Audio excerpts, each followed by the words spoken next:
Buenos días, compañeros y maestros. Nosotros les vamos a presentar los factores que afectan a la producción agrícola. El equipo está conformado por Katsid Méndez Dioné, Ek Medina Eric, Pérez González Yara y Valenzuela Heredia Noemí. Empezaré hablándoles sobre los factores climáticos. Comenzaremos con la luz solar. La luz solar es la única fuente de energía prácticamente ilimitada.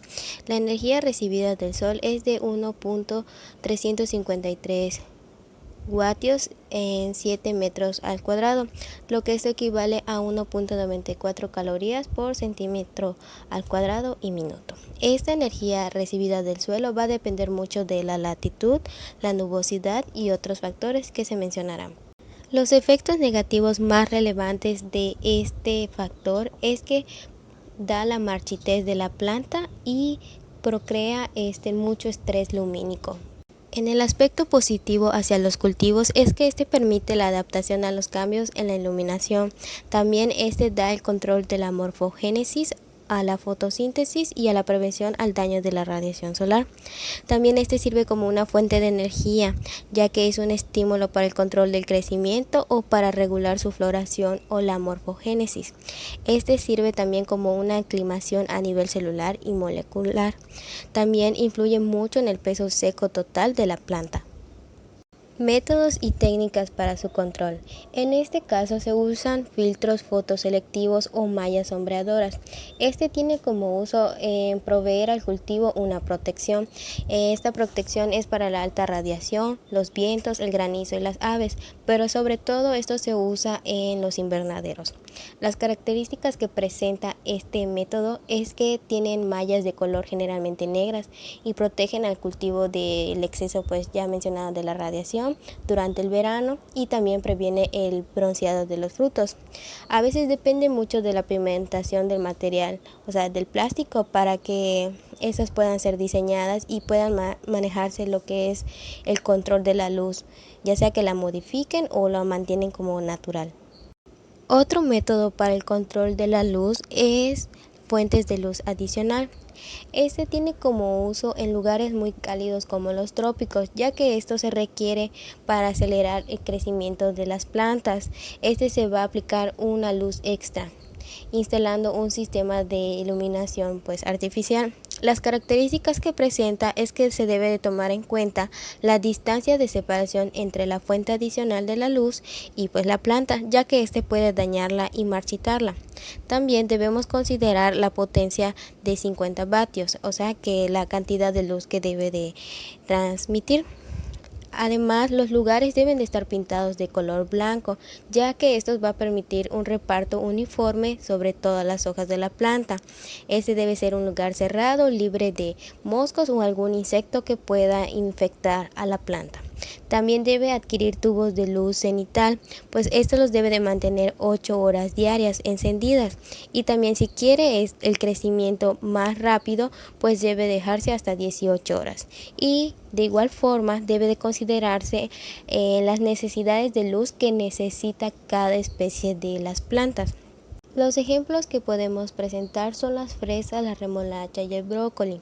Bueno, primero que nada, los órganos fotosintéticos de las plantas, que son las hojas y los tallos verdes, absorben los fotones en las franjas azules y rojas del espectro de la radiación visible e incidente, mientras que la absorción de la franja del verde y del infrarrojo es escasa, y la mayoría de esos fotones se refleja como una radiación difusa.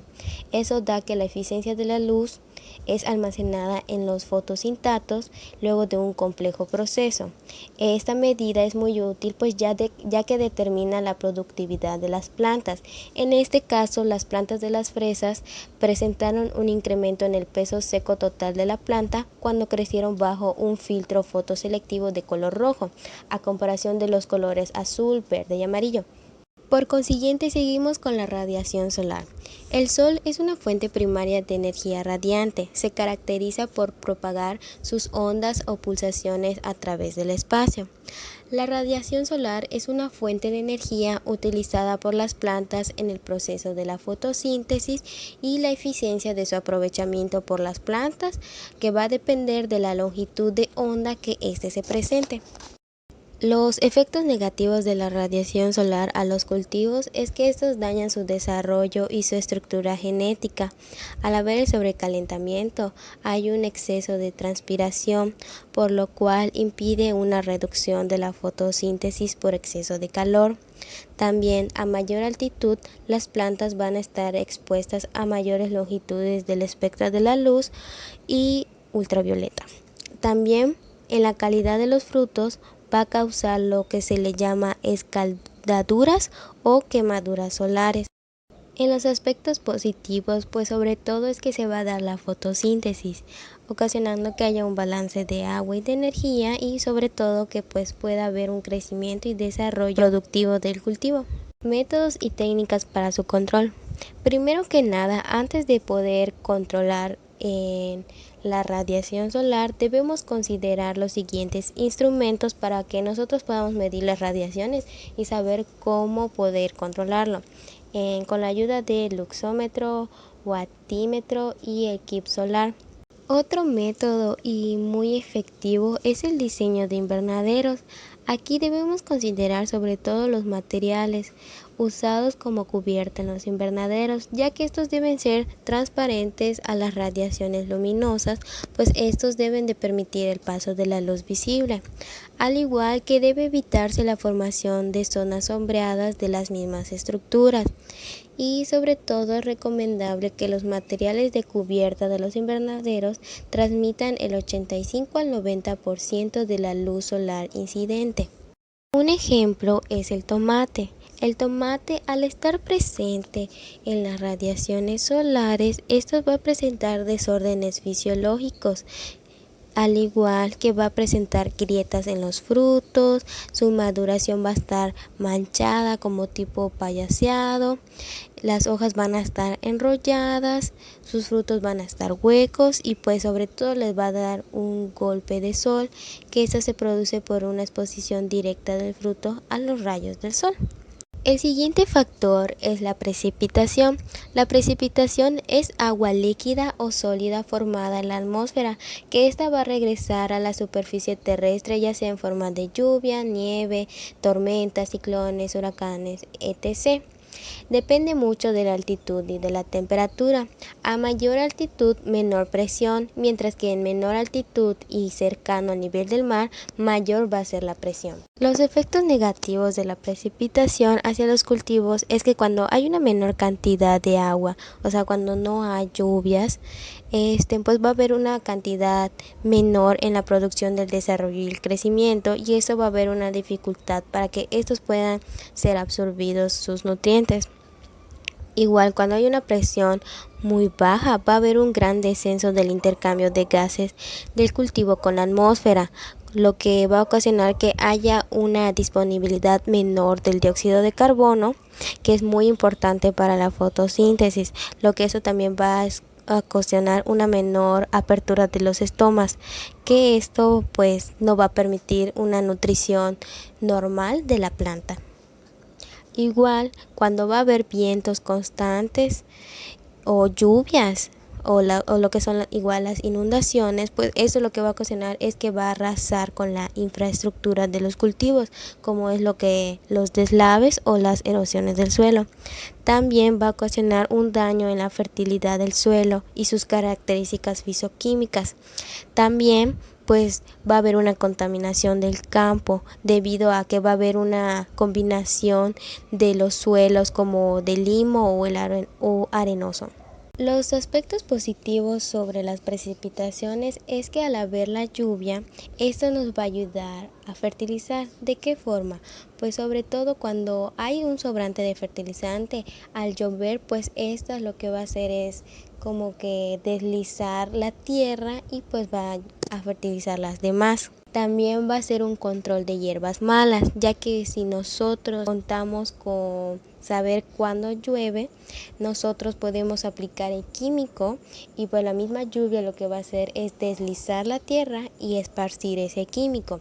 Y sobre todo y muy importante, el ahorro de agua, ya que este pues va a limpiar las hojas, va a hacer que las plantas absorban la cantidad necesaria y pues ya nosotros no tenemos que regar y pues mucho menos va a haber un gasto excesivo del agua. Métodos y técnicas para su control. Pues las precipitaciones son factores climáticos y sobre todo naturales en los cuales nosotros no vamos a poder controlarlos. Lo que es más recomendable es tener una frecuencia e intensidad de las precipitaciones, hacer cálculos, tener en cuenta los periodos de sequías, hacer tanques de almacenamiento para el agua, hacer zanjas y pues una distribución de la precipitación a lo largo de cada fase del ciclo vegetativo. Como ya se había mencionado, pues nosotros no podemos predecir con exactitud cuándo va a llover o cuándo no. En este caso, en las tormentas, pues es importante considerar la información que nos proporcionan las autoridades para evitar daños en los cultivos. Un ejemplo, los tomates y lechugas. Lo que podemos hacer es sembrar en tierras bajas, mejorar la red de infraestructura de drenaje, en caso pues de cultivarse cerca de laderas, en conservar las prácticas de suelos y plantar árboles alrededor de las parcelas para que sea como un protector de los cultivos. Un ejemplo son las lechugas. Las lechugas, al estar expuestas a las precipitaciones, esto va a ocasionar una humedad. Al haber la humedad va a haber una pérdida de agua, la falta de aireación y la inhibición de la transpiración del cultivo. Además, cuando hay esa humedad y esta se mantiene cerca del tronco de la planta, va a producir enfermedades fúngicas o la muerte. El siguiente factor es la luz de la luna. Antiguamente los agricultores observaron que las fases de la luna influían mucho en las producciones de los cultivos, pues ya que éstas lo estimulaban para la rápida germinación o también podían retrasarlas, sobre todo en la agricultura ecológica, donde las plantas pueden crecer de forma natural sin el uso de las estimulaciones químicas. La influencia de las fases de la luna en la productividad y en la calidad de los cultivos se manifiesta a través del ascenso y descenso de la savia. Al parecer, la luz que proviene de la luna, según su intensidad, puede intervenir en la germinación y en el crecimiento de la planta. Los rayos lunares también tienen la capacidad de penetrar a través del suelo. Efectos negativos de la luz de la luna. Al presentarse la luna llena hay un poco crecimiento en las raíces. Cuando es cuarto menguante, pues existe poca cantidad de luz, por lo cual el follaje es lento. Cuando es luna nueva, el crecimiento del sistema radicular y del follaje es lento también. Aspectos positivos. Cuando es cuarto creciente va a favorecer el crecimiento del follaje y raíz, va a producir movimientos del agua que van a afectar la disponibilidad para las raíces. Al haber una mayor disponibilidad de agua, pues las semillas van a tener la oportunidad de absorber esa cantidad mucho más rápido y van a poder germinar a tiempo. Cuando es luna llena, el crecimiento del follaje va a ser más efectivo, va a tener un mayor movimiento interno de agua y la savia. Cuando es cuarto menguante, el periodo para el transporte es muy bueno y efectivo. También, al haber poca luz, va a permitir que una parte de la energía esta pueda permitir el crecimiento radicular. Cuando es luna nueva va a haber una adaptación de las plantas en el medio sin sufrir un daño. Métodos y técnicas para su control. En el caso de luna nueva, pues la savia se moviliza hacia la base, pues esta se va a concentrar en especies que sean sobre todo de raíz. Un ejemplo son como las zanahorias, el nabo, la betarraga y el rabanito. Igual pues puedes aplicar lo que son los deshierves y las podas. Cuando es cuarto creciente, pues la savia empieza a movilizarse hacia arriba, pues este es sobre todo muy ideal para la siembra de hortalizas de hoja como son la espinaca, la lechuga y la selga. Cuando es luna llena, pues la savia se moviliza hacia arriba y se va a acumular en los tallos y en las hojas, y este va a ser ideal para los frutos y las hortalizas de hojas. Y cuando es cuarto menguante, la savia va a empezar a dirigirse hacia abajo, acumulándose sobre todo en la raíz, pues esta va a ser efectiva para el nabo, la zanahoria y pues sobre todo igual puedes aplicar los deshierves y las podas. El siguiente son los nublados. Este se denomina nubosidad o cantidad de nubes, la fracción de bóveda celeste cubierta por las nubes. Así el cielo completamente cubierto tiene nubosidad 1 y en el que está todo despejado presenta nubosidad 0. Los aspectos negativos que presenta los nublados es que este no va a permitir el paso de la luz solar, pues este va a evitar el desarrollo de la planta cuando son especies que requieren de mucha luz solar. Al no tener una óptima cantidad de luz, pues obviamente, como se acaba de mencionar, no va a permitir en su desarrollo y el crecimiento, sobre todo en las flores, haciendo que no haya la polinización, ya que ese también es un factor muy importante en las plantas, al igual que va a ocasionar la muerte de insectos, pues ya que no va a haber una producción de polen. Aspectos positivos de la nubosidad. Bueno, pues este sobre todo ayuda a las plantas en su crecimiento y desarrollo, aquellas especies que necesitan de poca luz solar. Ese es un gran beneficio de la nubosidad.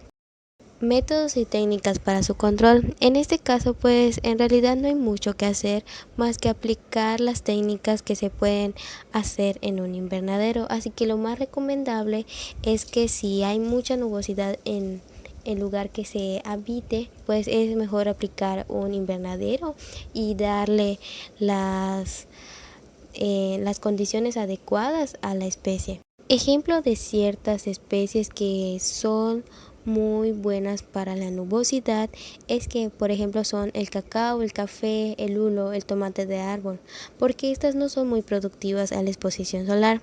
Pero si hablamos de lo que es la pitaya, el tomate, el mango, el aguacate y el coco, pues estas no toleran la sombra ni la nubosidad. Estas requieren un poco más de la luz solar, así que entonces en este caso a los otros mencionados quiere decir que si les resulta mucho la sombra, y en este caso la nubosidad viene siendo muy efectivo. El siguiente factor es la temperatura. Este es un elemento primario que influye mucho en los desarrollos de los cultivos. Este puede clasificar los cultivos de acuerdo a la madurez y a los requerimientos térmicos de las etapas de su desarrollo. Efectos negativos. Cuando hablamos en temperaturas bajas, pues lo que se presenta es que el desarrollo se hace mucho más lento, ya que pues la temperatura va descendiendo. Va a haber un daño en los tejidos jóvenes, 2 o más heladas consecutivas durante el periodo, pues va a ocasionar que la espiga se dañe. También va a haber una disminución en el proceso de la fotosíntesis, pues ya que pues va a haber más humedad, y cuando se presenta en temperaturas altas, lo que va a ocasionar es que va a haber un estrés hídrico, va a haber un limitante de agua y pues las hojas van a morir y la planta pues por consiguiente pues igual. Efectos positivos. Hablando solo en las temperaturas altas, pues aquí va a haber un rendimiento positivo en el aspecto con el agua y los nutrientes, y durante el llenado del grano pues se va a acelerar mucho más el crecimiento, y pues sobre todo cuando hay suficiente agua va a poder soportar temperaturas altas de 40 grados centígrados. Métodos y técnicas para su control. En el caso de las temperaturas bajas se recomiendan prevenciones como son sembrar más temprano, sembrar variedades y pues igual las variedades de cruzamiento. En el caso de las temperaturas altas hay que cubrir el suelo con residuos vegetales, ya que estos va a mantener la temperatura del suelo mucho más baja durante los días que haya mayor radiación, y esto va a permitir la conservación de su humedad. También aplicar un sistema de riego por aspersión, ya que este va a reducir la temperatura del suelo, y también que el riego sea aplicado durante la noche. También hay que hacer una buena selección de un momento óptimo de la siembra, ya que pues podemos evitar daños si hay temperaturas muy altas. Un ejemplo se encuentra el maíz. El maíz principalmente se encuentra en regiones de zonas tropicales que se caracterizan por ambientes que son en tierras bajas, de media altitud y tierras altas. El maíz de tierras altas se caracteriza por crecer y desarrollarse a temperaturas mucho más bajas que ciertos cultivos que son adaptados a las tierras bajas o de media altitud. Cuando la temperatura está fuera del rango de la adaptación del cultivo, puede tener efectos negativos. Un ejemplo en la fotosíntesis, su translocación, en la fertilidad, en el éxito de la polinización y pues otros aspectos en el ámbito metabólico. Cuando son las altas temperaturas tienen un efecto directo sobre la polinización del maíz, ya que la viabilidad del polen se reduce en forma muy importante por encima de las temperaturas de 35 grados centígrados.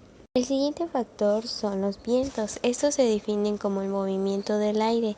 Es consecuencia de la diferencia en la presión atmosférica entre dos puntos. Los efectos negativos que tienen los vientos hacia los cultivos es que este da un daño mecánico a los cultivos como la caída de las hojas, las flores y los frutos. Cuando es muy fuerte, la caída puede ser de las ramas o hasta el derribe total de las plantas. También transporta las plagas y enfermedades, en este caso como las malezas. También erosiona el suelo, seca el suelo, provoca heladas por la evaporación, disminuye la eficiencia de riegos por aspersión y las aplicaciones de los agroquímicos, al igual que provoca variaciones térmicas repentinas y sobre todo la dificultad de riego. En los aspectos positivos que nos traen los vientos es que estos transportan el polen y la materia orgánica, al igual que puede evitar las heladas de la radiación. Igual transporta humedad y sobre todo nos trae un poco de sombra por medio de las nubes. También induce un enraizamiento profundo, al igual que estimula el ensañamiento de los cereales. Igual estimula el crecimiento de las plantas, pues este aumenta la evapotranspiración y la concentración del dióxido de carbono. Métodos y técnicas para su control. En este caso, primero que nada, pues debemos de estudiar la dirección y la velocidad. Para medir esto, en el caso de la velocidad se utiliza el cinemómetro, mientras que en la dirección del viento se utiliza la veleta. Una vez estén aplicados estos dos conocimientos, vamos a manejar lo que son las cortinas llamadas rompevientos.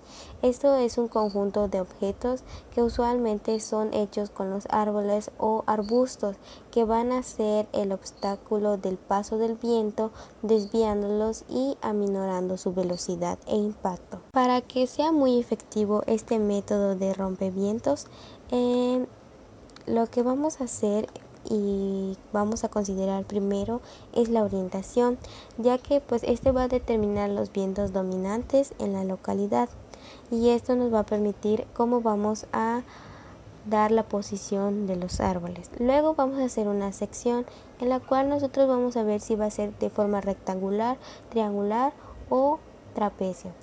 El espacio entre filas va a ser de 1 a 2 metros de distancia, mientras que en cada árbol va a ser de 2 a 5 metros.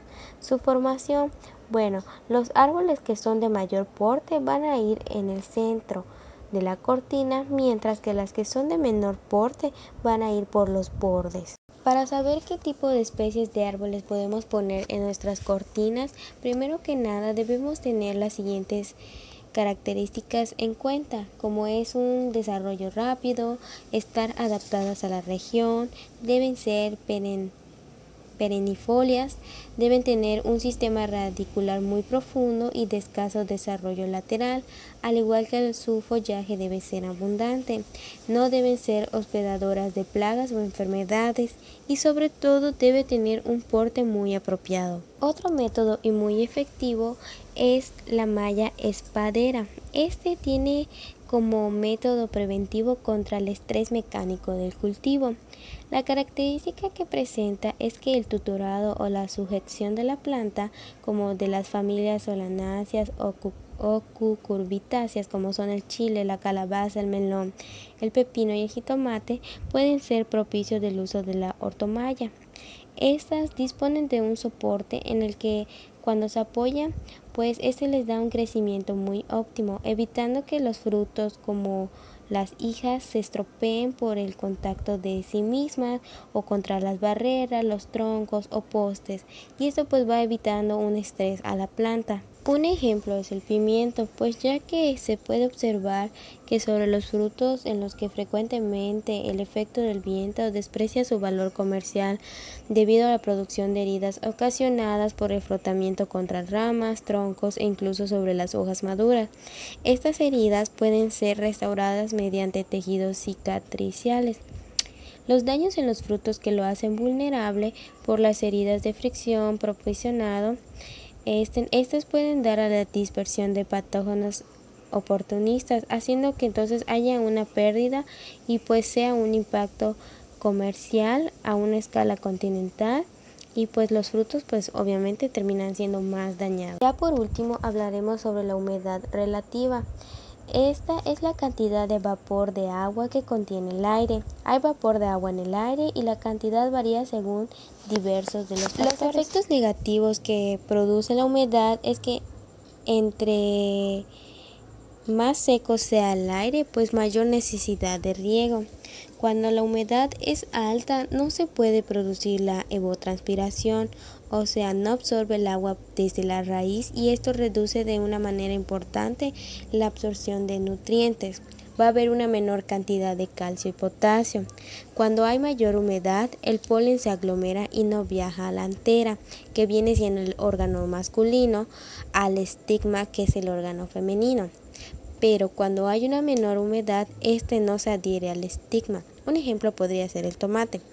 Bueno, se pueden también manifestar enfermedades como el hongo que se llama Phytophthora, que es de la clase Oomycetes.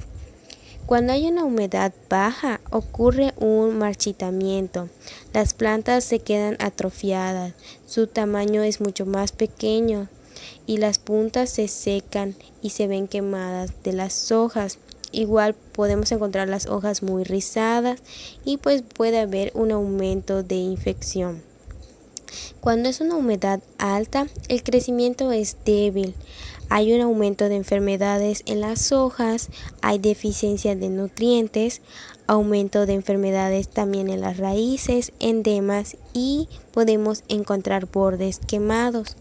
Los aspectos positivos es que cuando hay una mayor humedad del aire, pues las necesidades de riego son mínimas.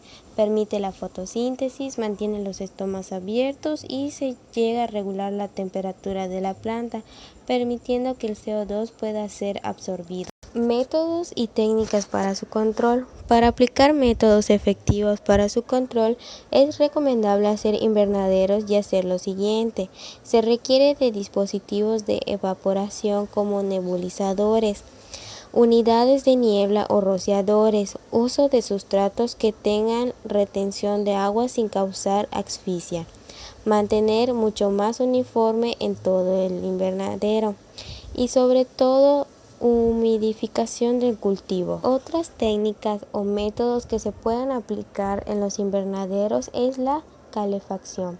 Existen dos tipos, puede ser por sistemas de calefacción con generadores de aire caliente o de calefacción central, agua caliente. Otro método es la ventilación de invernaderos, pues ya que este es un aspecto muy fundamental, ya que esto permite que se pueda expulsar el aire caliente y pues todo lo demás pueda circular dentro del invernadero. Así también se puede evitar las plagas y las enfermedades.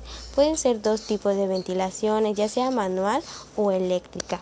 Ya por último, la última técnica o método que podemos aplicar en el invernadero son los respiradores, ya que estos deben estar situados en posiciones bajas y elevadas para que puedan establecer un flujo del aire adecuado. Estos pueden ser aplicados para cualquier tipo de especie. Soy Yara Nailea Pérez y les hablaré sobre los factores edáficos. El suelo es un componente esencial en los agroecosistemas.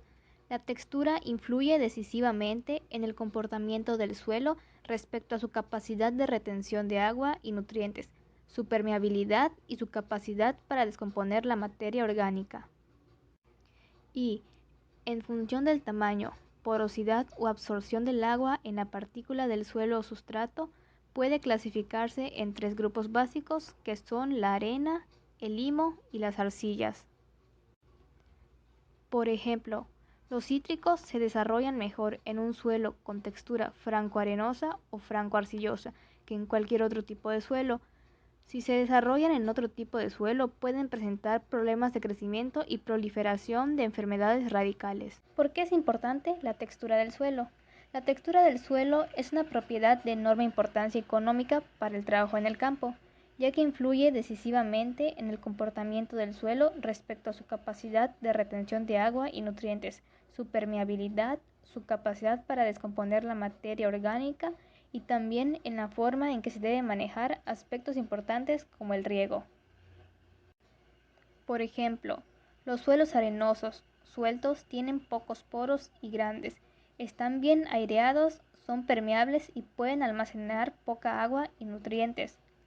Los suelos arcillosos tienen más poros pero más pequeños, son más compactos, menos permeables y pueden retener una mayor cantidad de agua y elementos químicos y su fertilidad es más elevada. Tipos de suelo. Los suelos arenosos.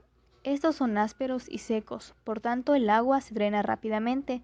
Estos tipos de suelo no son los de mejor calidad para la agricultura, ya que no retienen los nutrientes, por lo que las plantas no tienen la oportunidad de aprovechar bien los nutrientes de forma eficiente, por la velocidad con la que el agua se drena.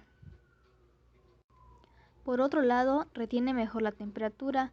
Entre los árboles que se pueden cultivar en suelos arenosos está el aguacate, las palmeras, los pinos y el eucalipto.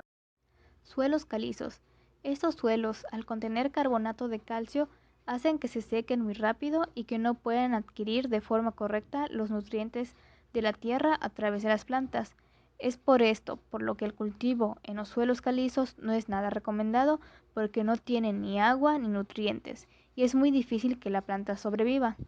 Pero con ayuda de las tecnologías y fertilizantes pueden ayudar a cultivar en estos suelos. Algunos árboles que se cultivan en este tipo de suelos calizos porque pueden resistir son las higueras, el granado, el citrus, el caqui y el almendro. Suelos limosos. Los suelos limosos retienen el agua por más tiempo, así como los nutrientes. Su color es de marrón oscuro y son suelos muy fértiles dado su grado de humedad y nutrientes. Son más fácil de cultivar que los suelos arenosos o los de arcilla. La materia orgánica presente en este tipo de suelo se descompone con rapidez, por esto es un suelo rico en nutrientes. En los suelos limosos puede crecer casi todo tipo de árboles y plantas. Entre los árboles que se desarrollan mejor en este tipo de suelo son los sauces, fresnos, las encinas, los chopos o los álamos.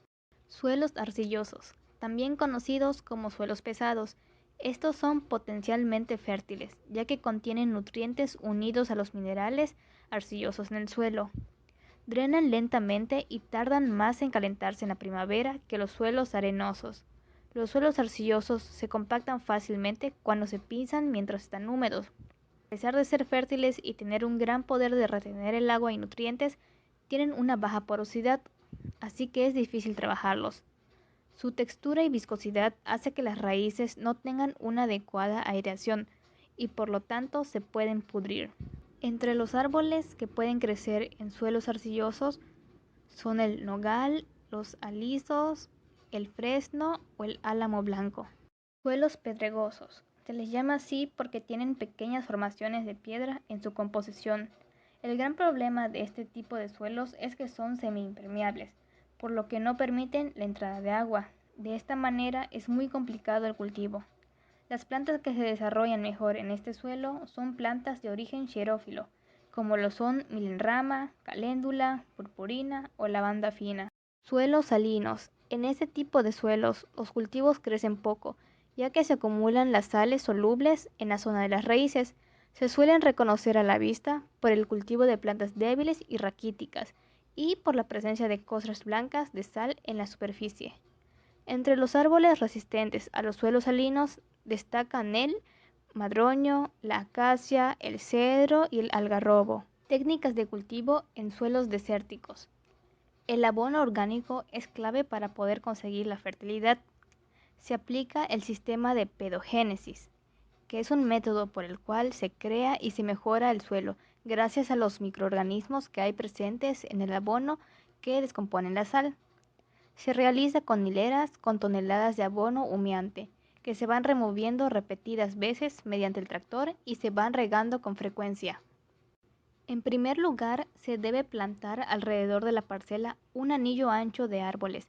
Generalmente serán variedades resistentes a la desertificación, esto para conseguir sombra y protección contra el viento. Seguidamente se cavan hileras y se rellenan de abono, lodo, estiércol de vaca y otras sustancias orgánicas. Finalmente se siembra y se riega.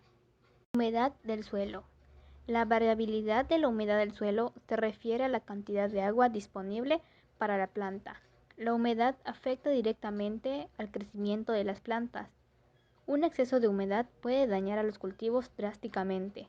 Por ejemplo, en el cultivo del maíz, en temporadas de lluvia, el agua se acumula en las parcelas y si el terreno no tiene un buen drenaje, se presenta condiciones de anoxia, que es la falta de oxígeno en el sistema radical, y en cuestión de días las hojas cambian a color amarillo y su crecimiento se reduce notoriamente. Compactación del suelo. La compactación limita el espacio para el almacenamiento o movimiento del aire y agua dentro del suelo. Además, es una de las principales causas de restricción física para el crecimiento radical de los cultivos. Los suelos con mayor tendencia a compactarse son los suelos de texturas finas comparados con los de texturas gruesas. Entre los efectos de la compactación tenemos la aireación, que reduce el espacio poroso, el movimiento del agua. En suelos compactados no hay capacidad para el movimiento descendente del agua. Por ello, las raíces no pueden expandirse o sus pelos absorbentes no pueden penetrar poros inferiores a sus diámetros, y también afecta a la disponibilidad de nutrientes. Un método para mejorar la estructura de un suelo compactado es cultivando plantas que cubran una gran superficie con un coste reducido. Cuando crecen, sus raíces van excavando galerías que permanecen intactas hasta el siguiente cultivo. La gran desventaja de este método es que tiene que pasar algunos años para que se produzca una mejora visible en el suelo. Formas del relieve. Son las formas que adquiere la corteza terrestre como consecuencia de los movimientos de las placas tectónicas o de agentes externos como la lluvia, el viento y las olas del mar. Las principales formaciones de la corteza terrestre son montañas. Las montañas son elevaciones que cubren una quinta parte de dicha superficie. Cordilleras. Es un grupo de montañas que están dispuestas a cierta distancia una de otras y de forma continua. Colinas. Son elevaciones de la corteza, generalmente de menor tamaño que el de una montaña. Llanura. Es una gran extensión de tierra plana que puede estar presente tanto en tierras altas como en tierras bajas y rodeada de elevaciones como colinas o montañas. Meseta. Es una zona alta pero de forma plana. Cañón. Es un barranco producido por la erosión que causa el paso de un río. Sierra. Son alineaciones de montañas con forma aserrada pero de longitud más corta que el de las cordilleras. Depresión. Es todo terreno hundido, de nivel inferior al terreno que se encuentra alrededor. Acantilado. Es una pendiente rocosa expuesta de forma vertical. Topografía plana. Esta área se encarga de las medidas de terrenos y lotes o parcelas de áreas pequeñas. Las distancias topográficas son distancias proyectadas sobre el plano horizontal.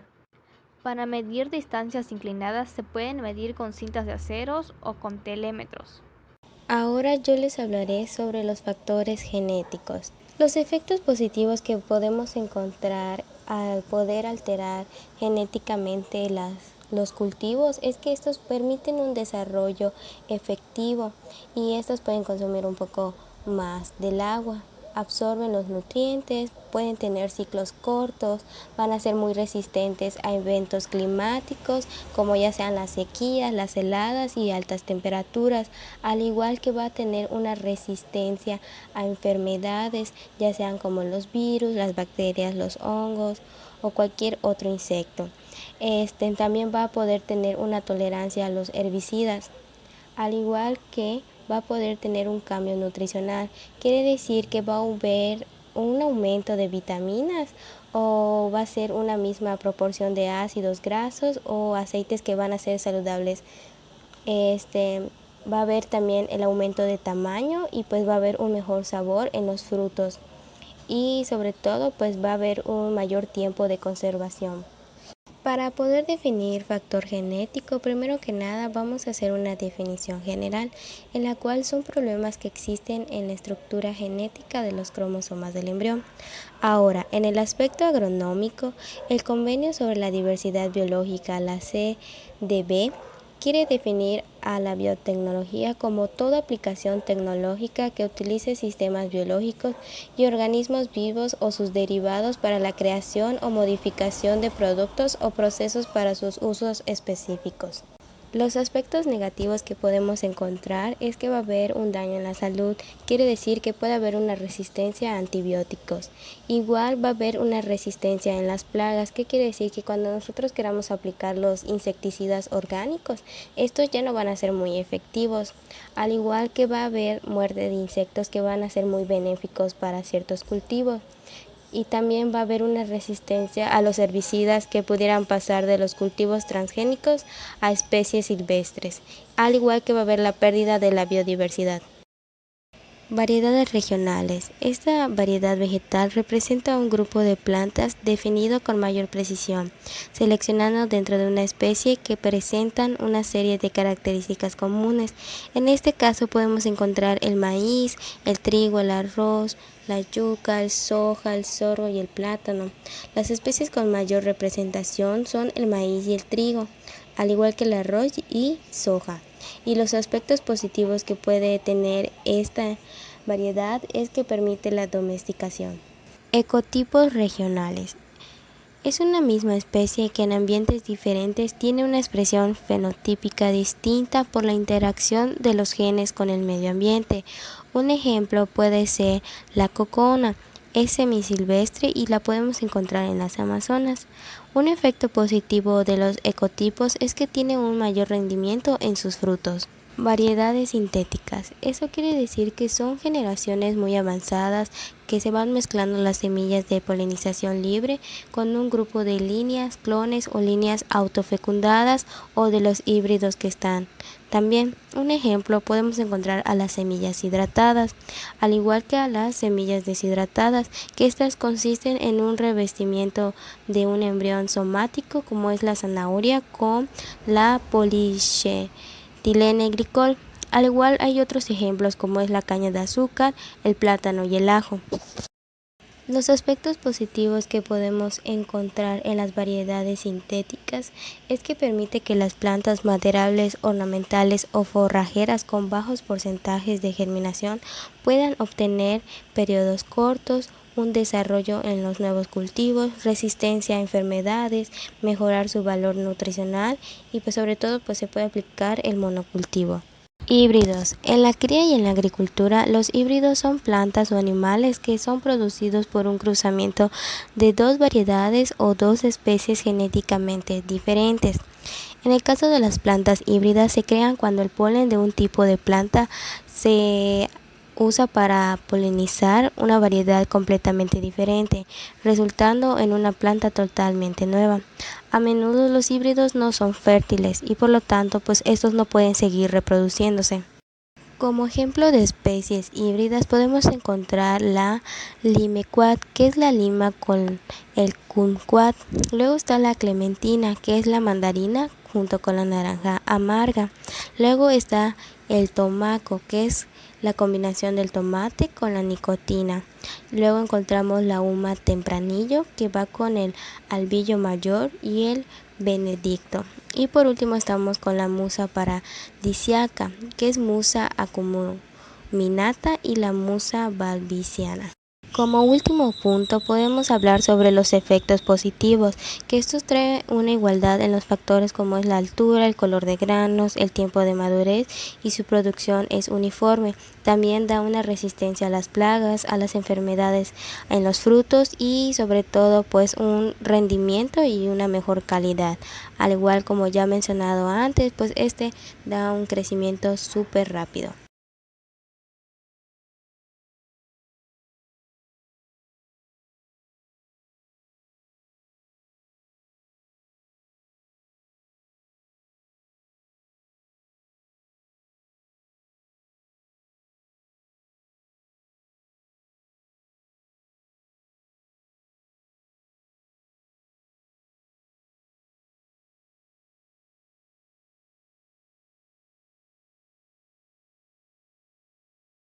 Mucho se ha insistido en nutriciones equilibradas para los cultivos.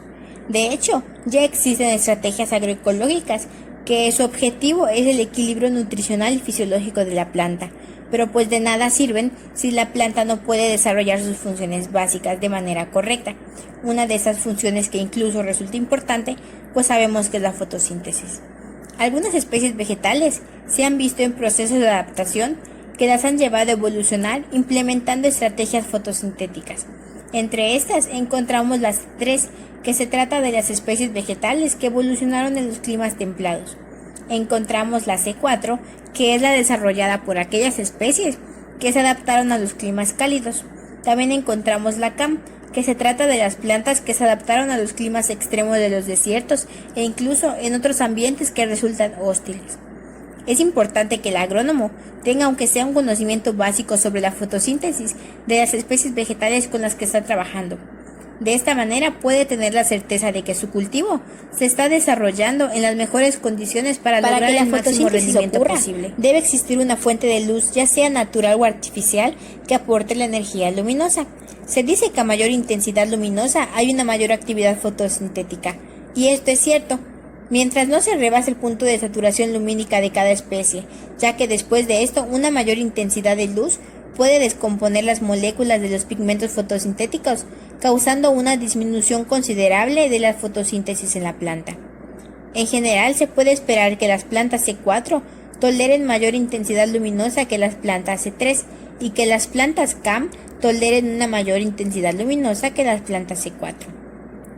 Esas circunstancias explican el por qué algunos cultivos se desarrollan mejor durante el ciclo otoño-invierno, mientras que otras lo hacen mejor en el ciclo primavera-verano. Aquí el agrónomo debe conocer cómo reaccionan sus cultivos a esos factores y cómo estos cambian durante las distintas épocas del año. Cada especie vegetal ha evolucionado para desarrollarse en cierto rango de temperaturas, desde un umbral mínimo hasta un umbral máximo.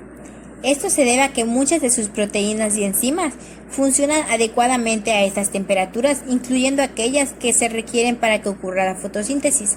Las temperaturas inferiores al umbral mínimo inhiben la actividad de las enzimas, mientras que aquellas que sobrepasan el umbral máximo pueden desneutralizar las proteínas y enzimas de la planta. El agrónomo debe conocer los requerimientos de sus cultivos para establecerlos en la época del año en las que las temperaturas regionales les resultan favorables.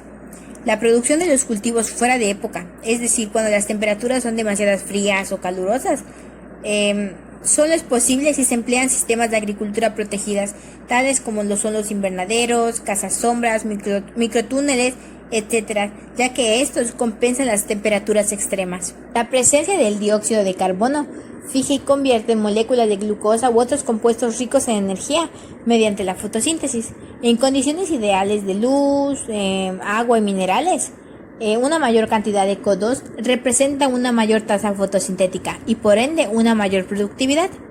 Una mayor densidad reduce la cantidad de CO2 disponible para cada planta individual, de modo que cada especie vegetal tiene una densidad de cultivo ideal y el agrónomo debe conocerlas para obtener el máximo rendimiento posible del mismo.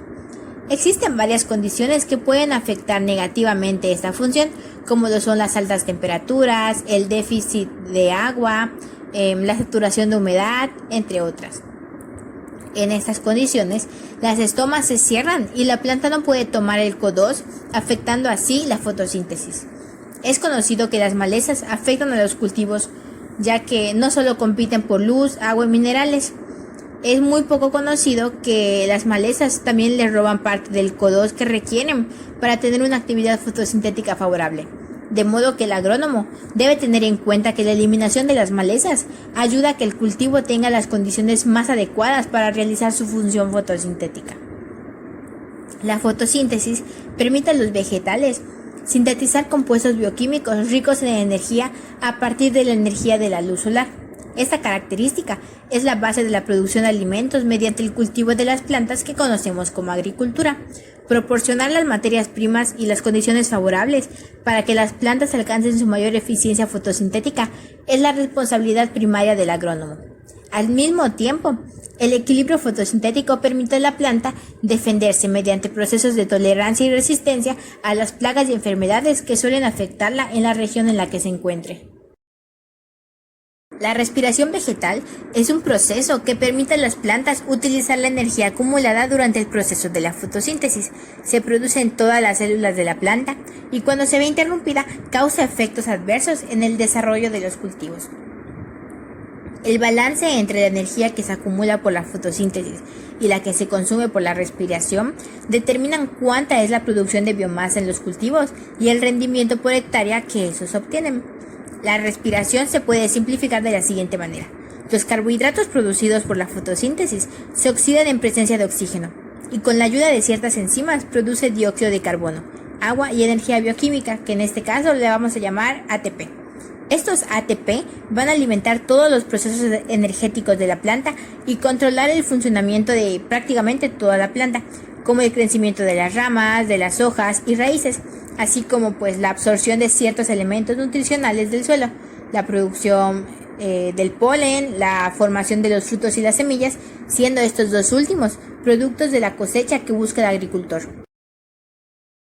Las plantas no poseen un sistema de regulación de temperatura como sucede con los animales, por lo que tiende a ser similar a la del ambiente. El proceso de respiración vegetal se acelera a mayor temperatura y se retrasa a menor temperatura. En consecuencia, las plantas que están en pisos más cercanos al nivel del mar se desarrollan más rápido que los que están en las altas montañas. Los días fríos del año hacen que el desarrollo de las plantas sea más lento, y en los días más calurosos el ciclo de las plantas sea más rápido. Es importante conocer las temperaturas durante la época del año en la que se va a podar, en donde se van a hacer pinzamientos, tutorados o simplemente sembrar. Si deseamos que la cosecha sea para fechas importantes, es importante considerar la velocidad del desarrollo de los cultivos debido al nivel de respiración vegetal asociada a la temperatura, pues podemos adelantarnos o retrasarnos de la fecha ideal de la cosecha y no podremos llevarla al mercado para su venta, o en algún caso extremo podremos perder la cosecha. Para que un órgano de la planta respire y haga sus funciones normales, debe ingerir oxígeno. La raíz absorbe el oxígeno del suelo, siendo muy necesaria la presencia de este en el suelo. Se dice que un suelo ideal posee el 25% de aire en macroporos, el 25% llenos de agua en microporos y el otro 50% es el suelo puro en sí. Esta condición ideal se logra cuando el suelo es suelto y para ello es importante una correcta preparación de tierras con tractor, arado, rastra o en caso de parcelas pequeñas con escardilla. Dicha preparación se debe realizar sin llegar a pulverizar mucho el suelo, ya que existe el riesgo de que se compacte con el concreto cuando se humedezca, y de esta forma no va a llegar el oxígeno a las raíces, dado que los macroporos se eliminarán y no fluirá el aire a las raíces. Lo ideal es que existan muy pequeños terrones de tierra que permitan el paso del aire y del oxígeno hacia las raíces. También es muy importante la cantidad de agua del suelo. Si existe un exceso de agua debido a que llueve mucho o porque hay un mal drenaje o simplemente porque se riega con mucha agua y de manera frecuente, el agua tiende a ocupar los micro y los macroporos del suelo creando condiciones de falta de oxígeno, llevando las raíces a su muerte. Si esta condición de exceso de agua se produce de forma ligera, el efecto también lo será, empezando por la no absorción de nutrientes del suelo. Las plantas bajarán su rendimiento a medida que esta condición se hace más severa. Uno de los primeros nutrientes que se frenan en su absorción es el potasio. Esto causa que las plantas se vean bien a simple vista, pero los frutos ya no crecen y a medida que el exceso de agua se manifiesta en el suelo, se va presentando síntomas de déficit por los distintos nutrientes hasta llegar al nitrógeno.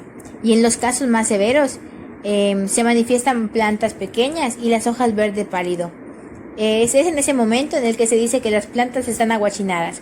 O cuando las ves dices, ay, mis plantas se me achicopalaron, están chuchulitas, se me están cayendo. Ahora bien, el delicado equilibrio entre el riego es importante para que los estomas de las hojas estén abiertas produciendo mucha fotosíntesis y para que no exista un exceso que frene la absorción de nutrientes. Este es, a mi parecer, el secreto del éxito de la agricultura, es decir, un adecuado riego que se ajuste a las condiciones climáticas cambiantes. También es importante hacer un adecuado monitoreo de la lluvia para decidir el momento preciso para empezar a regar y no dejar a las plantas sin agua, pero pues tampoco para regar antes de tiempo, logrando el deseado 25% de aire en el suelo. Ahora bien, es muy importante el equilibrio entre respiración vegetal y fotosíntesis, de manera que si hay suficientes carbohidratos producidos por la fotosíntesis, entonces se puede dar el proceso de la respiración y por ende el desarrollo de la planta. De lo contrario, si faltan los carbohidratos, la respiración se detiene y empieza el proceso degenerativo de la planta hasta llegar a su muerte. Ahora bien, para la agricultura, el proceso fotosintético debe estar muy por encima del proceso respiratorio, lo que asegura la acumulación de carbohidratos que eventualmente se convertirán en granos, pastos, frutos, dependiendo del cultivo. La fotosíntesis depende de la radiación solar y en el caso de la respiración vegetal, es la temperatura el factor a considerar, asumiendo que el agua está en niveles adecuados, ya que si el riego no es adecuado, tanto la fotosíntesis como la respiración vegetal se verán afectados. En las zonas tropicales donde hay abundante radiación solar, la fotosíntesis tiende a ser elevada y la diferencia en la acumulación de nutrientes depende de la respiración, es decir, de la temperatura. En las zonas montañosas, la temperatura y la respiración es menor, por lo que la acumulación de carbohidratos es mayor y los rendimientos en consecuencia tienden a ser más elevados que en las zonas más cercanas a nivel del mar. Las plantas son capaces de fabricar moléculas orgánicas a partir de las sustancias inorgánicas con la ayuda de alguna fuente de energía externa, que pues ya sabemos que es la lumínica. Ahora bien, las sustancias nutritivas que requiere la planta ya sabemos que son las sales minerales, el agua y el dióxido de carbono. Ahora, en relación con todo esto, la importancia del xilema y del floema radica en que, punto número 1, la fotosíntesis se realiza mayormente en las sustancias de las hojas a una cierta altura sobre el suelo, pero el agua y las sales minerales sabemos que son adquiridos desde el suelo por las raíces. Por lo tanto, la planta tiene que transportar estas sustancias hasta arriba. Ahora viene el punto número 2. No todas las células de la planta realizan la fotosíntesis. Por ejemplo, las raíces no lo hacen. Por lo tanto, una vez que la glucosa es fabricada en las células de las hojas, parte de esas debe ser transportada hacia los otros lugares para abastecer a la totalidad de las células. Entonces, existen dos alternativas para que el agua penetre en la raíz. Pueden hacerlo pasando por dentro de las células, transportándose de una a otra a través de los plasmodemos, o tienen la posibilidad de atravesar los espacios de la pared celular que separan a una célula de otra. Ahora bien, una vez que el agua ya es absorbida, pues ya hemos alcanzado nuestro primer objetivo, ¿no? Que el agua y los sales minerales pues estén dentro de las células de las raíces. Pero aún así seguimos lejos de nuestro objetivo, que son las hojas. Para lograr que el agua, las sales minerales y otras sustancias producidas por las propias células de la raíz asciendan hacia las hojas, las plantas cuentan con un sistema de conducción denominado xilema. Las células del xilema son más eficaces muertas que vivas, ya que tienen la función de evitar las deformaciones causadas por la presión de la savia. El truco para transportar la savia está en usar mecanismos físicos que no requieren la intervención de procesos biológicos. El agua asciende a través de los tubos del xilema gracias a varios procesos físicos que en conjunto forman un mecanismo que se suele denominar tensión, adhesión, cohesión. El mecanismo de tensión, adhesión, cohesión se basa en los fenómenos de capilaridad, de cohesión y tensión superficial y adhesión. Ahora bien, la capilaridad está muy bien para entender cómo es que la savia bruta puede ascender espontáneamente por los tubos del xilema, pero una vez que la columna de agua o de savia bruta llega al extremo del conducto, la capilaridad ya no es suficiente para explicar cómo la savia bruta puede seguir subiendo desde la raíz. El mecanismo que nos hace falta tiene que ver con la evaporación del agua que se produce en las hojas y también con el gasto de agua que se hace de ella en la fotosíntesis. Cuando las moléculas de agua son retiradas del extremo del tubo del xilema, debido a la transpiración de las hojas, el hueco tiende a ser llenado inmediatamente por otras moléculas que se encuentran por debajo. Esto pues genera una tensión que tira de la columna de agua hacia arriba. Ahora bien, esta fuerte cohesión evita que la columna de savia dentro del tubo se rompa, de forma que toda la savia dentro del tubo asciende como una unidad. Naturalmente tiene que haber un aporte constante de agua desde las raíces. De lo contrario, como ocurre en situaciones de sequía, la columna de la savia puede interrumpirse provocando problemas para la planta. Una vez que las células fotosintéticas fabrican los glúcidos, es necesario que éstas se distribuyan junto con sus derivados hasta otras células que se encuentran lejos y pues que no tienen la capacidad de fabricarlas. Pero para esa distribución la planta cuenta con otro tejido que se llama floema, que pues también forma parte de los conductos que recorren toda la planta. Al igual que en el xilema, las células floemáticas se unen en hileras y en la parte en la que se unen se forman unas placas cribosas que en estas pues tienen como que unos huequitos que es por donde pasa la savia elaborada de una célula a otra. Ahora bien, una vez que la célula fotosintética fabrica moléculas orgánicas, gran parte de la glucosa y de la fructosa se unen para formar la sacarosa, que es la molécula orgánica que transporta los glúcidos a través de toda la planta. Ahora bien, la sacarosa es transportada hacia dentro del floema de forma que la savia elaborada llega a contener una alta concentración de esta.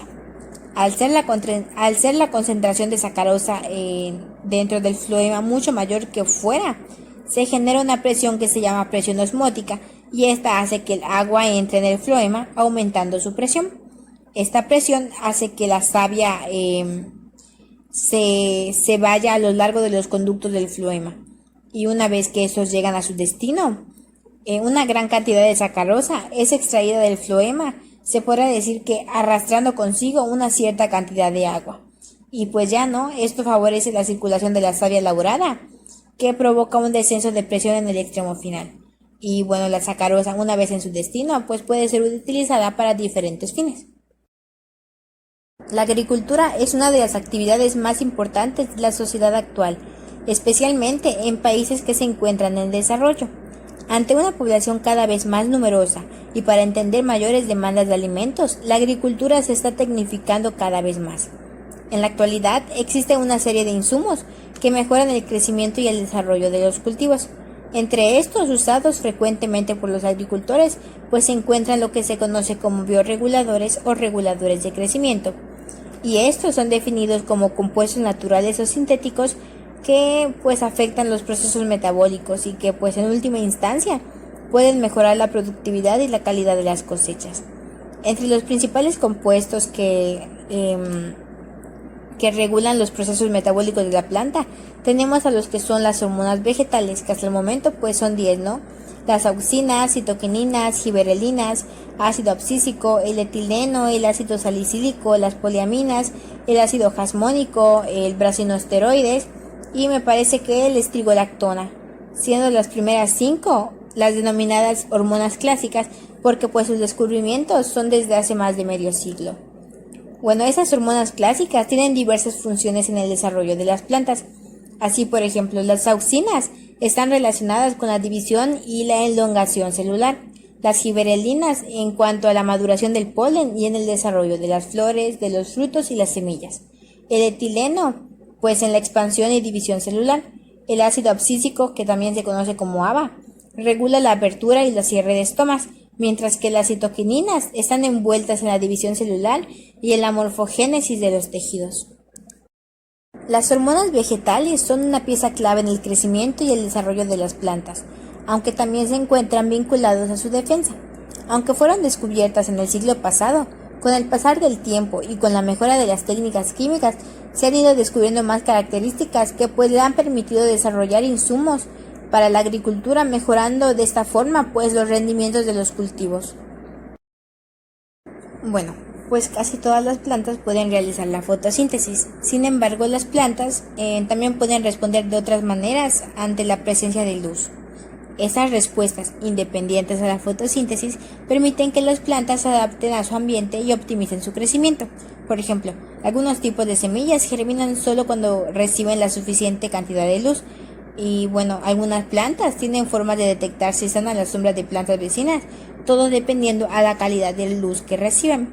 Ahora bien, cuando el cromóforo absorbe la luz, causa un cambio en la forma de proteína que altera su actividad e inicia una vía de señalización. Esta vía resulta una respuesta a la señal luminosa, como un cambio a la expresión genética, como un crecimiento diferencial o una diferencia en cuanto a la producción hormonal. Una importante respuesta a la luz en las plantas es el fototropismo, el cual corresponde a una respuesta del vegetal frente al estímulo luminoso. El fototropismo positivo hace referencia al crecimiento de la planta hacia la fuente de luz, mientras que el fototropismo negativo implica un crecimiento de la planta en la dirección contraria a la fuente luminosa. En el caso del tallo, pues podemos observar un fototropismo positivo porque este crece hacia la fuente luminosa, mientras que la raíz pues presenta un fototropismo negativo. Bueno, aunque el fototropismo es una respuesta clara en las plantas, no es el único tropismo presente. Otros tropismos comunes en la planta son el tigmotropismo, que es muy importante para las plantas que son de naturaleza trepadora, y también existe el gravitropismo, que resulta vital para que las raíces penetren en la tierra. También existen otras respuestas a la luz como la etiolación y el heliotropismo. Bueno, como les mencioné anteriormente, el gravitropismo, o también conocido como geotropismo, es un tipo de tropismo propio de las plantas que se refleja en un crecimiento en respuesta a la aceleración de la gravedad. Eso es lo que lo diferencia del fototropismo. Bueno, este tropismo permite el crecimiento basípedo de las raíces que deben hundirse en el suelo para su correcto funcionamiento, así como el crecimiento de los tallos hacia su medio aéreo. Resulta de especial importancia durante la germinación, y pues este tropismo se ve definido por la concentración de auxina. Algunos tipos de plantas requieren de una duración particular del día o de la noche para florecer. Las plantas que florecen solo cuando la longitud del día es inferior a cierto umbral se les conoce como plantas de día corta, y un ejemplo para estas es el arroz. Ahora bien, las plantas que florecen solo cuando la longitud del día es superior a cierto umbral se les llama plantas de día largo. Y bueno, para los ejemplos en este tipo de plantas podemos encontrar la espinaca y el betabel. Pero pues no todas las plantas son de día corto o de día largo. Algunas son de día neutro. Esto quiere decir que florecen independientemente de si es de día o si es de noche. A pesar de que las clasificamos como plantas de día corto o día largo, pudiese ser que las plantas no están midiendo la longitud del día sino de la noche. Es decir, que estas florecen solo cuando hay un periodo de oscuridad continua y no una duración de periodo de luz continua. El patrón en el diagrama que pueden ver significa que las plantas de día corto miden la duración de la noche y no la del día. Es decir, una planta de día corto florecerá solamente si tiene oscuridad ininterrumpida por un periodo de tiempo que cumpla o que supere su umbral de floración. Si hay una interrupción a la oscuridad como un breve periodo de luz, la planta no va a florecer, aunque el periodo continuo de luz sea corto. La situación cambia un poco cuando consideramos las plantas de día largo. Algunas plantas de día largo miden la duración de la noche, igual que las plantas de día corto en el diagrama que está aquí en la diapositiva. Sin embargo, a diferencia de las plantas de día corto, las plantas de día largo necesitan que el periodo de oscuridad sea muchísimo más corto o igual a una duración crítica. Se dice que las plantas de día largo que miden la duración de la noche son regidas por oscuridad porque lo importante para la floración es ese periodo, no es el periodo de oscuridad continua. Sin embargo, muchas otras especies vegetales que son de día largo parece que miden la duración del día para determinar cuándo van a florecer y cuándo no. El estrés ambiental es una fuerte restricción para el aumento de la productividad de los cultivos y el aprovechamiento de los recursos naturales.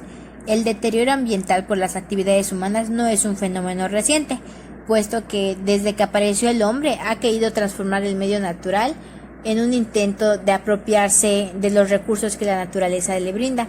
Sin embargo, en estos cambios pues han mostrado un grado de transformación tal que ponen en peligro nuestra capacidad de equilibrio para el sostenimiento de la vida humana. Cerca del 20% de la tierra presenta algún tipo de toxicidad mineral. El 26% es afectada por estrés de sequía y el 15% por temperatura, incluso bajo condiciones de producción protegida.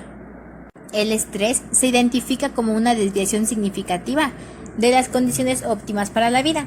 Dichas condiciones ocasionan cambios en todos los niveles funcionales de los organismos. Son manifestaciones fenotípicas de estrés las deformaciones como el amarillamiento, manchas, necrosis, etc. Otras menos obvias requieren técnicas especiales para su detección, como la baja asimilación enzimática, inducción a transmisión de genes, cambios en la composición química, etc. Múltiples factores ambientales inducen estados de estrés en las plantas. El estrés hídrico es la principal barrera para incrementar la producción y la calidad. En conjunto con las plagas y enfermedades y la dinámica nutrimental, forman parte del objetivo de los sistemas de producción tecnificado.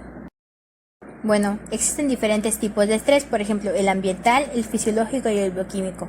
Pero en esta ocasión nos vamos a centrar en 3 que son los más importantes y radican entre los estrés ambientales, que es el estrés hídrico, el estrés por salinidad y el estrés nutrimental.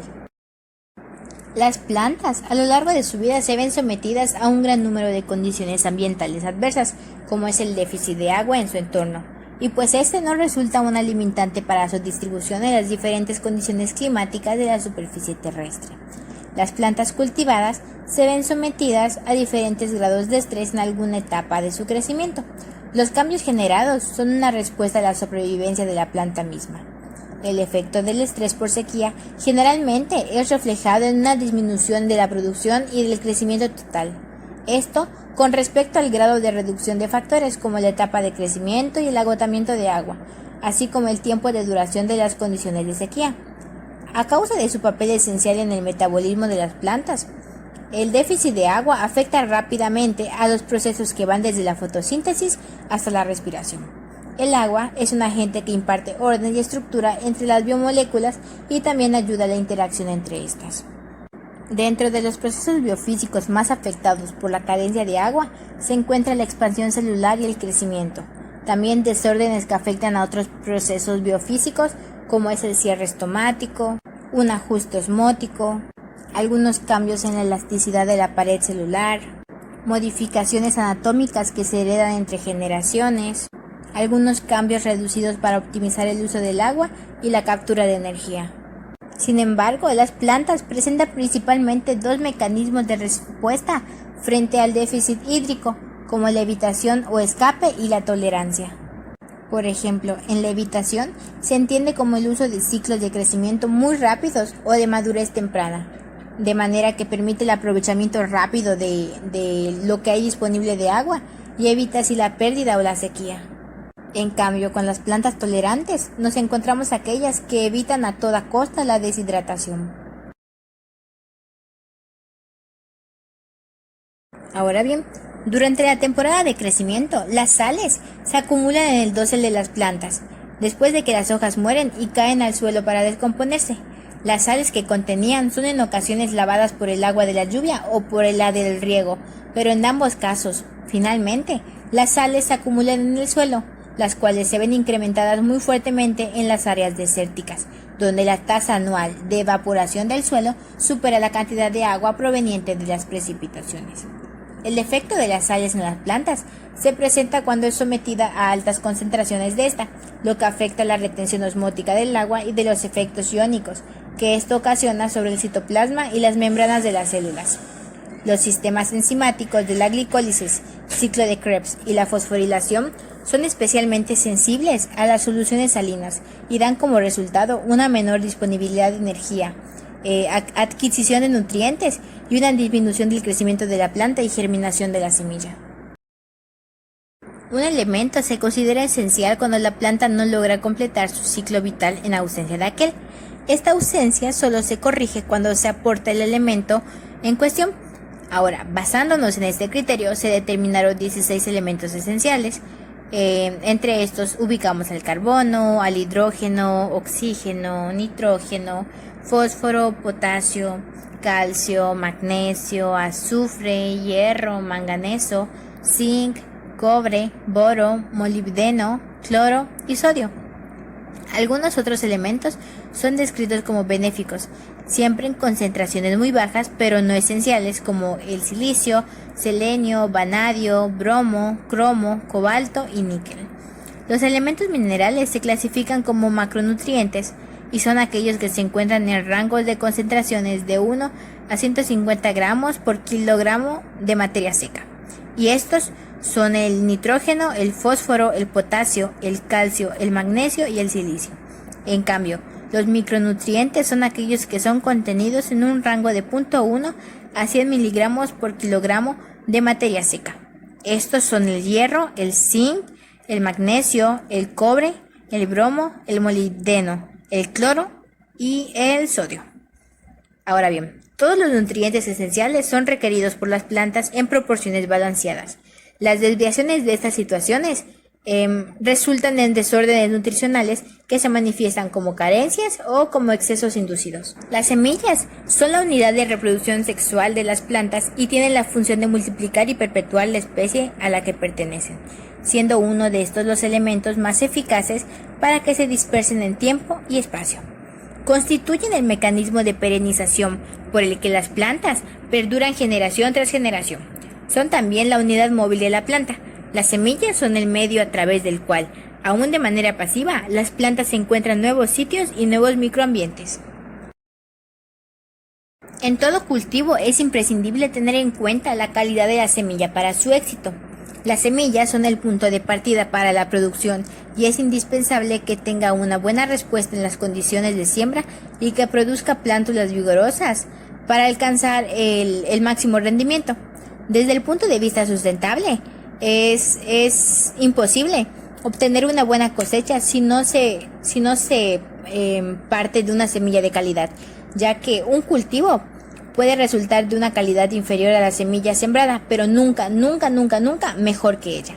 Ahora, indiscutiblemente, la semilla de buena calidad representa el insumo estratégico por excelencia que permite sustentar las actividades agrícolas, contribuyendo significativamente a mejorar su producción en términos de calidad y rentabilidad.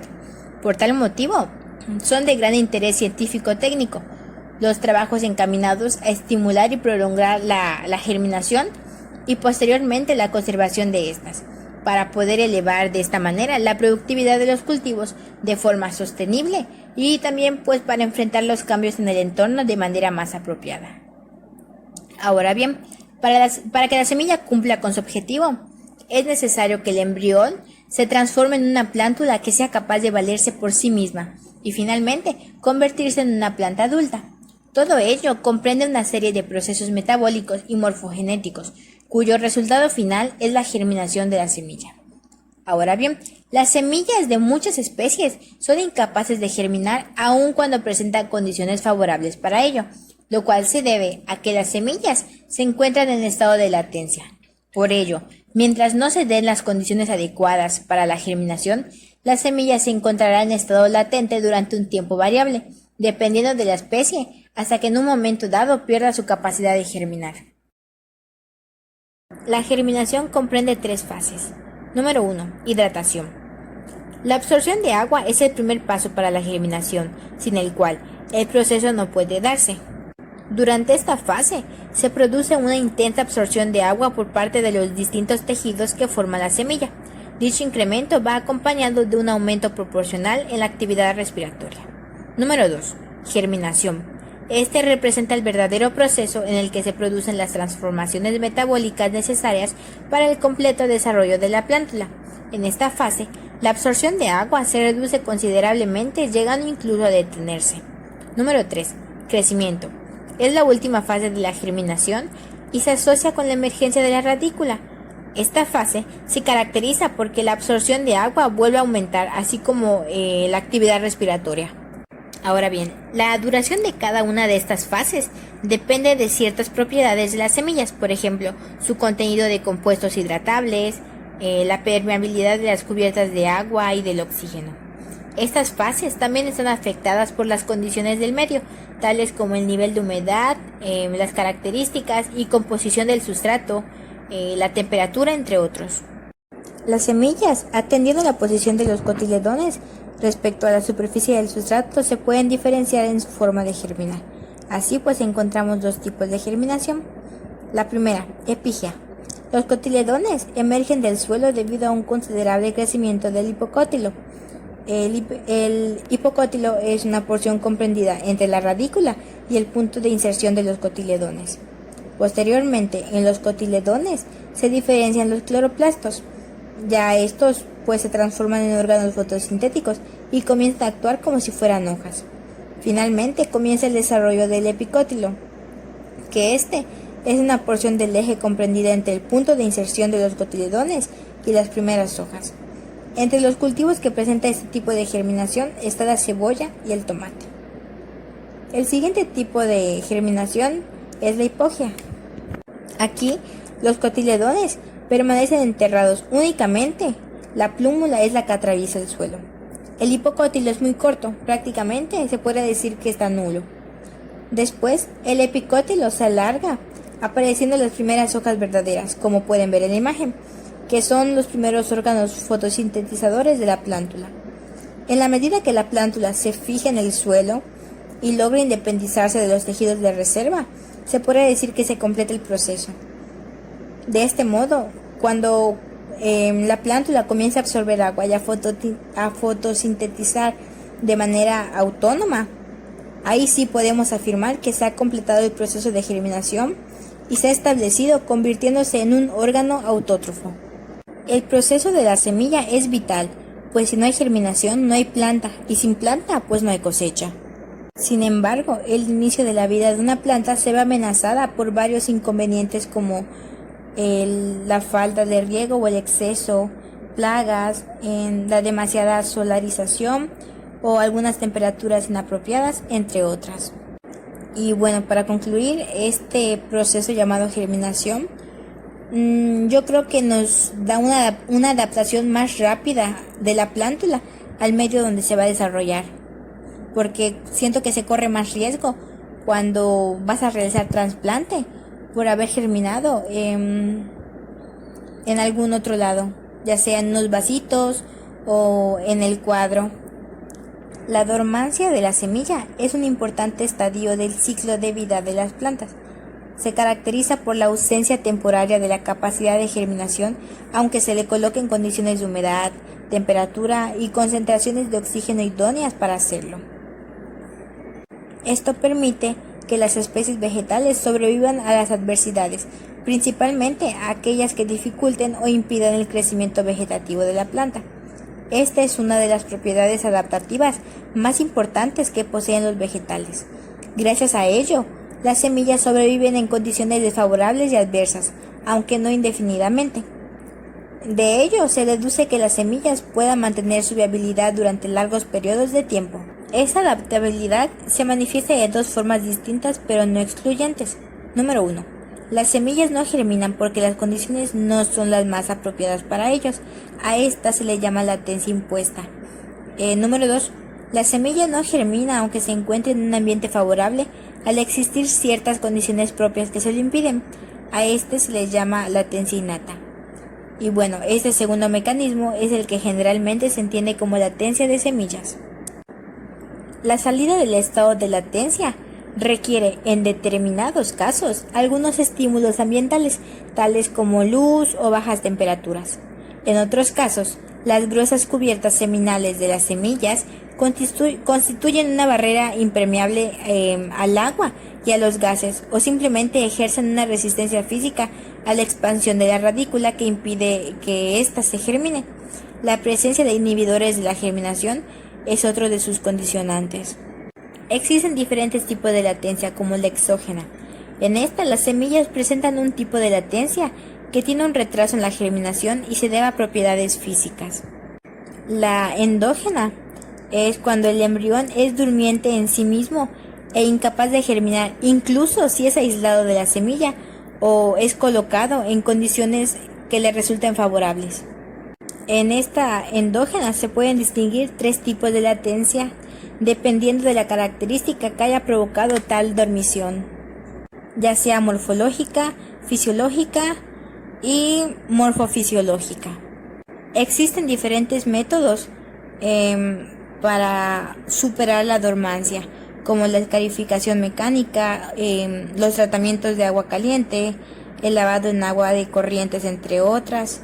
Sin embargo, cabe resaltar que la mayoría de las plantas cultivadas actualmente son representadas por variedades cultivares e híbridos genéticamente mejorados por procesos de selección que eliminaron la dormancia, ¿no?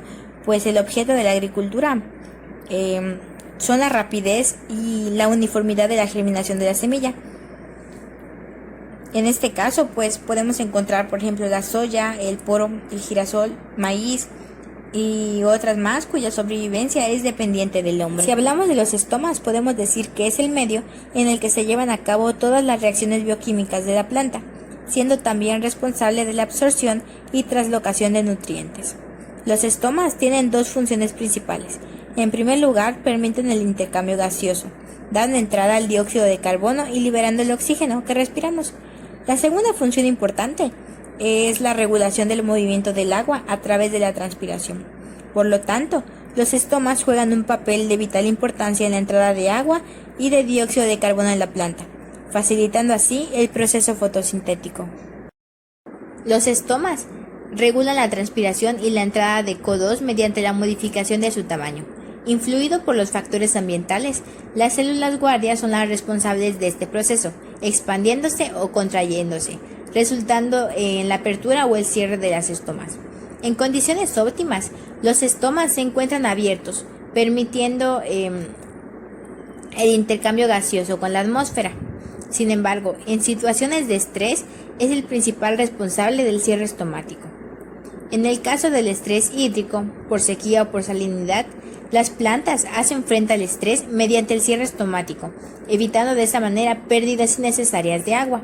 De este modo, la planta es capaz de mantener su hidratación hasta que la señal de estrés se disminuya.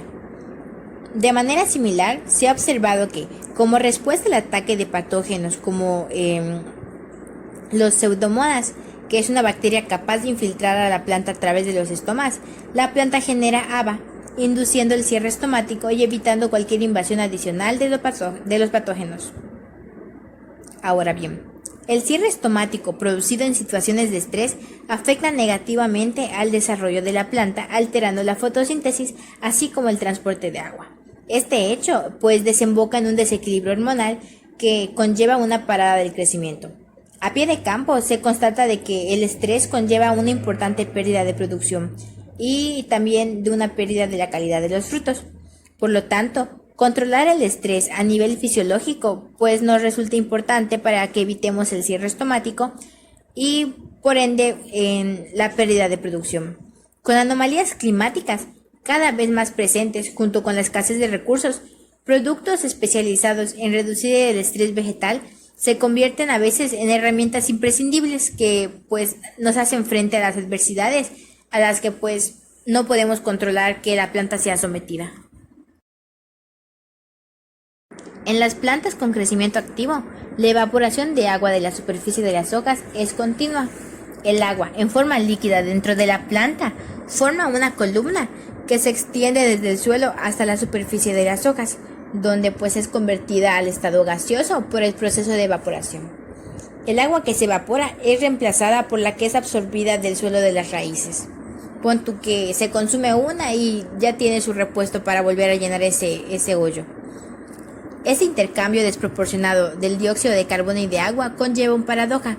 Entre mayor es la apertura del estoma, más fácil es la entrada de CO2 a las hojas.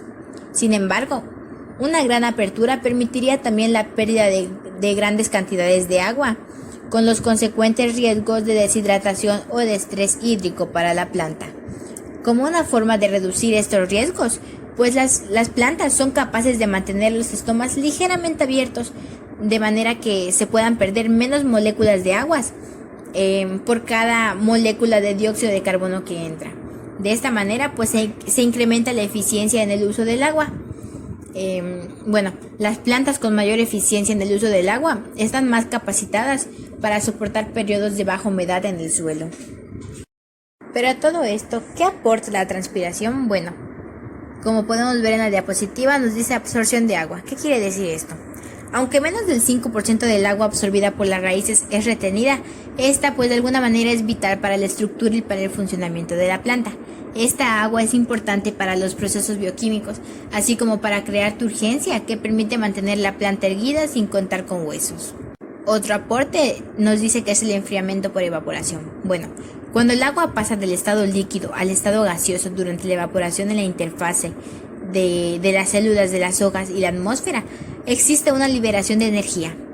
La energía usada es tomada de las hojas y transferida a las moléculas de agua para convertirlas en un gas altamente energético. Ahora bien, las moléculas de agua en estado gaseoso y su energía asociada son liberadas a la atmósfera de manera que enfrían a la planta. Obtención de nutrientes en el suelo. El agua que entra a la raíz contiene nutrimentos esenciales para el crecimiento de la planta. Se cree que la transpiración incrementa la absorción de nutrimentos por la planta. Último punto. Entrada de dióxido de carbono. Cuando una planta transpira, los estomas se encuentran abiertos permitiendo el intercambio de gases entre las hojas y la atmósfera. Así, a través de los estomas, el agua sale, pero al mismo tiempo se permite la entrada del dióxido de carbono a la planta. El dióxido de carbono pues es necesario para que ocurra la fotosíntesis.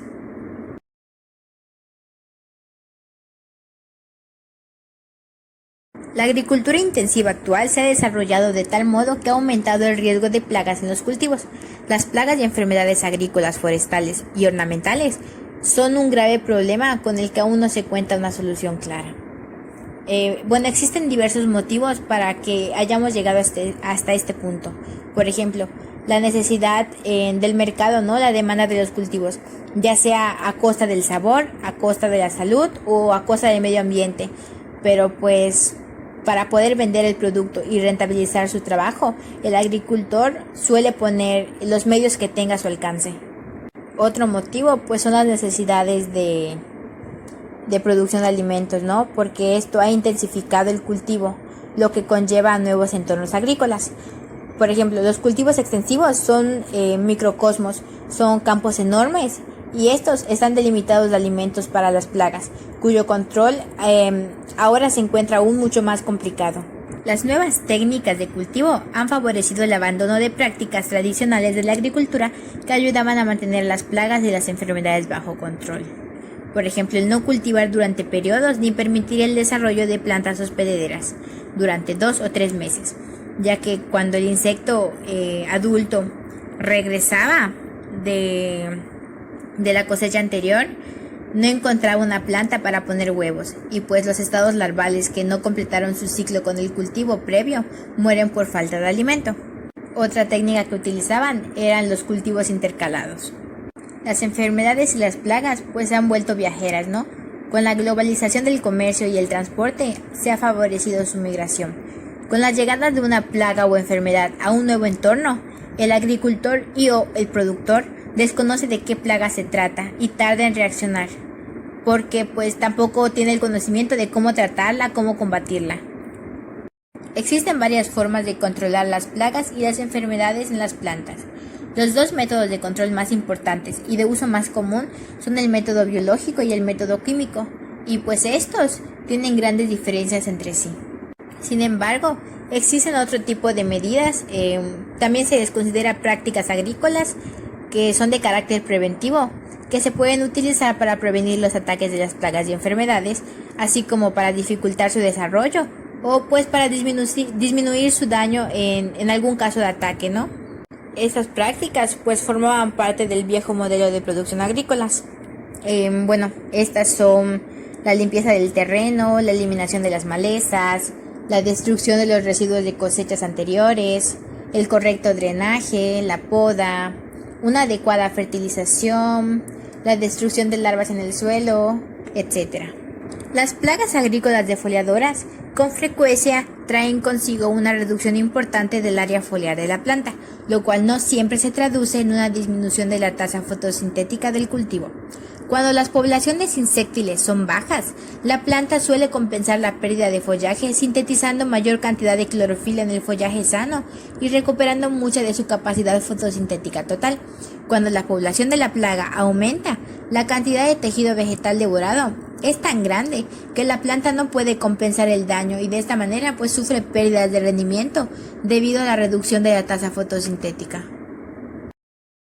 En la mayoría de los cultivos se considera que una reducción del 10% del tejido foliar no ocasiona un daño significativo en el rendimiento, pero sí cuando la defoliación supera el 20% del área foliar. Algunas plagas pueden afectar la fotosíntesis de la planta cuando interrumpen la absorción y el flujo de agua y minerales, afectando así la transpiración y la captación del dióxido de carbono por la planta. Otras más afectan poco a la fotosíntesis, pero afectan el rendimiento del cultivo al consumir los órganos de reserva de los productos de la fotosíntesis, tales como lo son las semillas, los frutos, los tubérculos, los bulbos, los rizomas, tallos, etc. De esta manera, pues no se va la plaga porque ya tiene cómo alimentarse, cómo sobrevivir aquí. La plaga per se debe entenderse como plaga en la cual un ente biótico produce daños económicos, normalmente físicos, a intereses de las personas. Es decir, si existe la especie potencialmente dañina y se dan las condiciones agroecológicas que permiten el desarrollo de poblaciones que creen una situación de riesgo de pérdidas de producción, se podría decir que estamos ante la presencia de una auténtica plaga. Para controlar los distintos tipos de plagas en la agricultura, se usan los insecticidas que varían según su forma de actuar. Estos insecticidas se clasifican por contacto, que son los que obstruyen el sistema de los estigmas traqueales del insecto. Encontramos el de ingestión, que produce un envenenamiento en el sistema digestivo. Encontramos el sistemático, que consiste en que la planta absorba el insecticida, haciendo que cuando el animal se alimente de pues muera automáticamente. Existe también el de inhalación o asfixiantes, que pues como su nombre lo indica, asfixia al insecto. Y por último existe el de atracción y repulsión, que actúa atrayendo al insecto a probar la planta, y una vez que el insecto se encuentre en la misma, esta causa que el insecto sienta asco y se aleje. Actualmente, el control de plagas con plaguicidas sintéticos es uno de los métodos más usados para la producción agrícola comercial.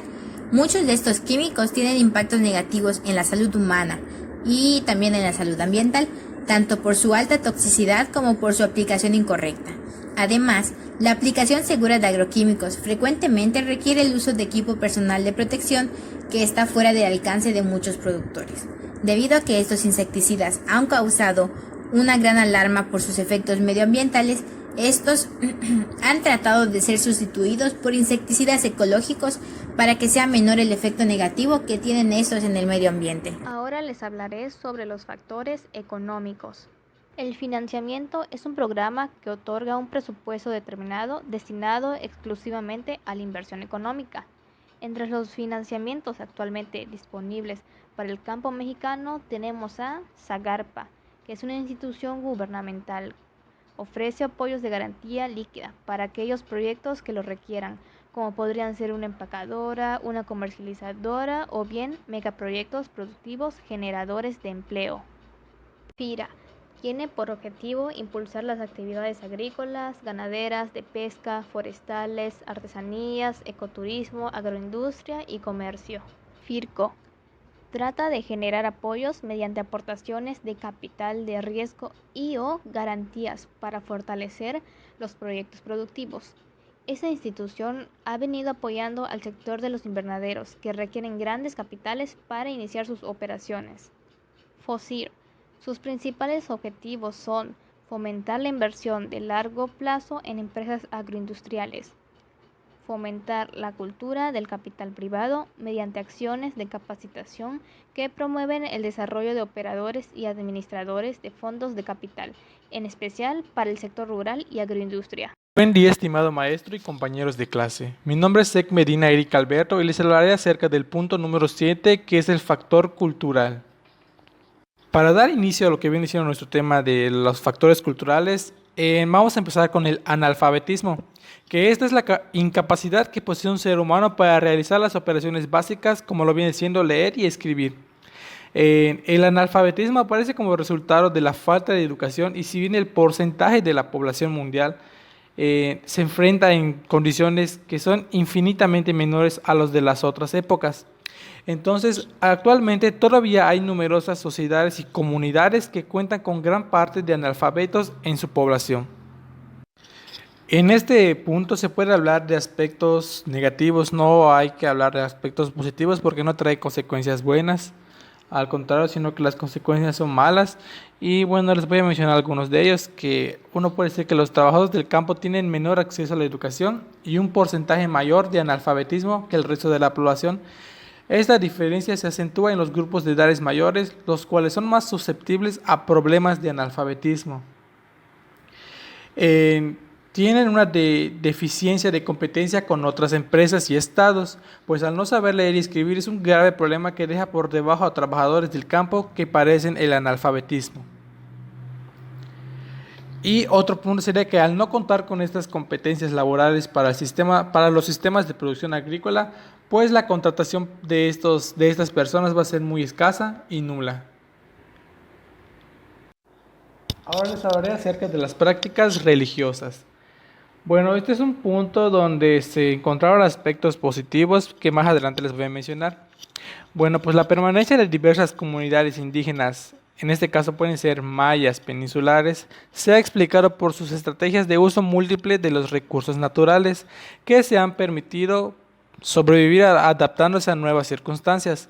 Estas estrategias de uso múltiple incluyen prácticas agrícolas como lo que viene siendo la milpa y el huerto familiar, las actividades apícolas, ganaderas y agroforestales, la cacería tradicional, la recolección y extracción de los cuales se combinan para aprovechar la diversidad de la flora y la fauna. Y pues esto se lleva a cabo en diferentes actividades agrícolas.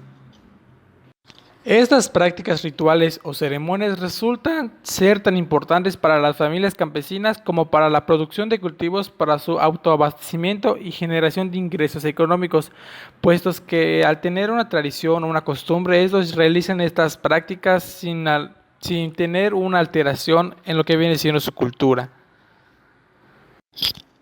A continuación les hablaré acerca de los aspectos positivos que se lograron encontrar. Son 4 puntos. Uno es que permite la elaboración de platillos, bebidas y dulces que pues van a servir para la construcción de los altares. La ornamentación, que es embellecer el lugar del espacio. La aromatización del ambiente a través de incienso. Y la preparación de implementos para colocar las bebidas y platillos rituales. Sin embargo, generalmente estos planteamientos parecen estar disasociados y pues se considera que la permanencia y la reproducción de saberes y prácticas tradicionales asociados a los huertos familiares están más relacionados con los aspectos productivos y económicos, más que con los aspectos sociales y culturales, y no son importantes en ambas dimensiones. Pasamos al tema de lo que viene siendo las costumbres, un tema bastante interesante que se ha ido buscando nuevas estrategias con el paso del tiempo. Bueno, la agricultura tradicional es un fenómeno con profundas raíces históricas, distribuido ampliamente en México. El conocimiento que la acompaña es producto de las enseñanzas de agricultores mayores, así como la experiencia cotidiana, además de que se encuentra adaptada al ambiente inmediato. Este conocimiento obedece a interpretaciones empíricas que mucho tienen que ver con la cosmovisión del grupo humano que lo contiene, sin que por ello la causa de los fenómenos sea la misma que pueda atribuirle la ciencia occidental. Por esta razón se ha tendido a despreciar dicho saber por su aparente falta de racionalidad. A continuación les hablaré acerca de los aspectos positivos que se encontraron, y son varios puntos. El primero es el seguimiento de las fases lunares como rectoras para realizar alguna actividad agrosilvopecuaria. Esto es parte de la asociación de una manera empírica en el que el campesino ha encontrado entre las fases lunares y el incremento del producto para el caso de la siembra, la conservación del grano y la madera para el caso de la cosecha y el corte. Se puede mencionar a la luna llena, que generalmente aguardan 2 o 3 días para partir de su aparición. Al sembrar en esta fase se busca el porte en la planta, por ello es preferida por quien siembra especialmente maderables o árboles de sombra. Y está el cuarto menguante, que esta es la fase más esperada para realizar alguna actividad en el campo, ya que en términos generales es la que más efectos favorables ofrece. En la siembra se obtiene buena producción de fruto, poca altura en la planta y menor grosor del tallo. En la poda se observa la disminución de la entrada de insectos y enfermedades por la herida, que pues nosotros podemos haber causado sin darnos cuenta. Otro punto sería la observación y seguimiento de indicadores bióticos y abióticos de fenómenos meteorológicos, que esta práctica o esta actividad consiste en la observación de determinados cambios en la conducta de los animales del área o en las condiciones ambientales, de tal forma que estos signos estén indicando un cambio en las condiciones atmosféricas, sobre todo después de un prolongado periodo de sequía. Otro punto sería el seguimiento de las pintas y las repintas, conocidas como las cabañuelas. Esta práctica era de vital importancia cuando el agricultor no contaba con la posibilidad de conocer el pronóstico del tiempo a través de la radio o de la televisión. Pues esto consiste en observar las condiciones de precipitación o sequía durante los primeros 12 días del mes de enero, ya que esto afirma y corresponderá a cada uno de los 12 meses del año. Las repintas son la confirmación de las pintas, que van a ocurrir de los días 13 al 24, cuando el agricultor de Rosa Tumba Quema tenía que predecir con bastante exactitud el periodo de la llegada de las lluvias. Pues para poder concluir con los puntos de los factores culturales, tenemos por último a la idiosincrasia. Este es el conjunto de ideas, comportamientos o formas de pensar y actuar que son características de cada persona. Como sabemos, hay personas que son conscientes y personas que no son conscientes de sus actos y que por ende pueden traer consecuencias, ya sean buenas o malas, para el medio ambiente. Hablando de la idiosincrasia, nos podemos encontrar con factores positivos y negativos. Eso va a depender de la conciencia y la educación que cada persona tenga con su relación a su forma de pensar en el campo y del medio que lo rodea. Ahorita les mencionaré algunos de los aspectos positivos, que uno como persona tiene la conciencia del cuidado del medio ambiente, en especial del suelo y la flora, que son fundamentales para algunos microorganismos, son fundamentales para el óptimo desarrollo de las plantas, y estas personas son conscientes con el uso de insecticidas y fertilizantes de forma orgánica. Y otro punto sería, al trabajar con productos orgánicos se tiene una mejor adaptación de los sistemas del medio ambiente sin dañar tanto lo que viene siendo el suelo, y que pues por ende nos va a traer consecuencias, no nos va a traer consecuencias negativas, sino que si nosotros cuidamos la forma en la que trabajamos el suelo, pues vamos a cuidar lo que viene siendo nuestra flora y fauna, como se mencionó en puntos pasados. Ahora hablaremos de los puntos de los aspectos negativos. Pues uno de ellos es el uso malintencionado de químicos para acabar con plagas y enfermedades en los cultivos de forma inadecuada. Pues esto es que al usarlos en exceso dañan el medio ambiente, dañan el suelo y dañan a insectos polinizadores que son fundamentales para la polinización y la reproducción de las plantas.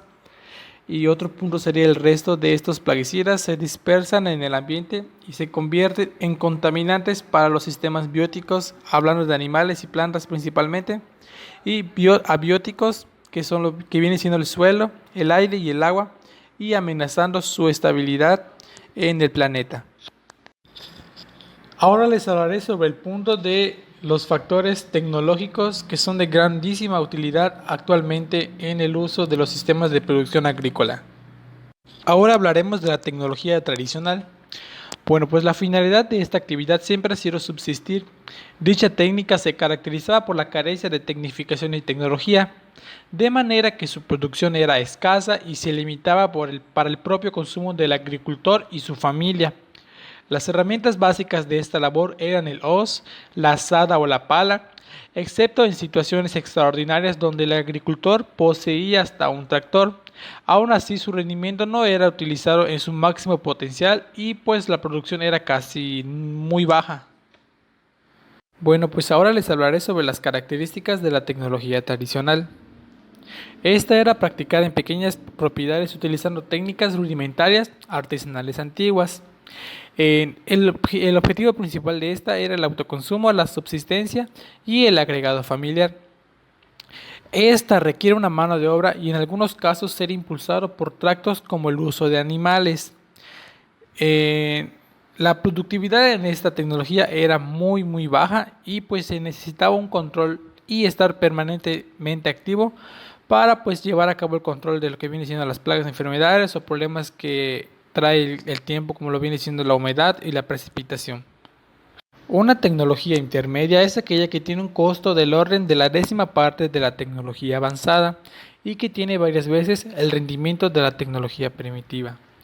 Bueno, pues como pueden observar en la siguiente figura se puede apreciar un ejemplo de la tecnología intermedia. Por un lado, la tecnología autóctona y primitiva. Es de muy bajo costo, del orden de aproximadamente 10 pesos, pero sumamente ineficiente. Y por el otro lado tenemos a la tecnología importada, que esta es muy eficiente y con un costo inicial muy alto, que es de aproximadamente 20,000 pesos. Bueno, pues aquí hay un gran salto entre ambas tecnologías, puesto que la tecnología primitiva era muy ineficiente y los resultados eran muy bajos. Y la tecnología avanzada o eficiente, pues como su nombre lo dice, era una tecnología que al realizar el trabajo teníamos gran eficiencia de los cultivos, dependiendo de lo que se esté trabajando, si es trabajo o es producción. Pero pues en esos dos aspectos, era más rápido, tenía más productividad y más eficiencia de acuerdo al tiempo. Ahora les mencionaré algunas de las características de la tecnología intermedia. Bueno, pues las tecnologías intermedias se basan en tecnologías industriales y maduras. Se trata de tecnologías de mano de obra intensivas dirigidas hacia la solución del problema de desempleo en los países subdesarrollados, orientadas a satisfacer los mercados de consumo locales. A continuación les hablaré acerca de la tecnología moderna. Un gran avance de la ciencia viene siendo la tecnología moderna y pues esta se caracteriza por el empleo de ciencia y tecnología, ahorrando recursos económicos y temporales e incremento de la cantidad y la calidad de los productos. En este modelo de cultivo nace con la finalidad de responder a las necesidades de los mercados, la comercialización de miles de toneladas. Dicho empleo de técnicas y maquinaria avanzada reducen riesgos con la dependencia de factores climáticos o de la mano de obra, incorporando sistemas mucho más eficaces y mucho más productivos. Bueno, pues a continuación les voy a mencionar acerca de las características de la tecnología moderna. Bueno, pues esta es caracterizada por incorporar la ciencia y la tecnología para ser más eficiente y más rápida, más productiva. Se caracteriza por ahorrar recursos como tiempo y dinero, logrando así una mayor producción en cantidad, calidad y beneficios en general. Se puede ahorrar mucho tiempo en acciones como lo que viene siendo la cosecha e incorporando maquinarias del tipo cosechadoras que trabajan automáticamente con una alta eficiencia. Y el mantenimiento es más complejo y minucioso respecto a los fertilizantes, control de plagas y entre otras. Y por último tenemos la capacidad productiva es mucho mayor y responde a las necesidades del mercado con mucha más facilidad. Bueno, pues a continuación les voy a hablar acerca de los equipos de tecnología empleados en la tecnología moderna. Uno de ellos son los tractores, que son las máquinas que abordan la mayoría de las necesidades agrícolas con sus ruedas diseñadas para moverse constantemente sobre un terreno irregular.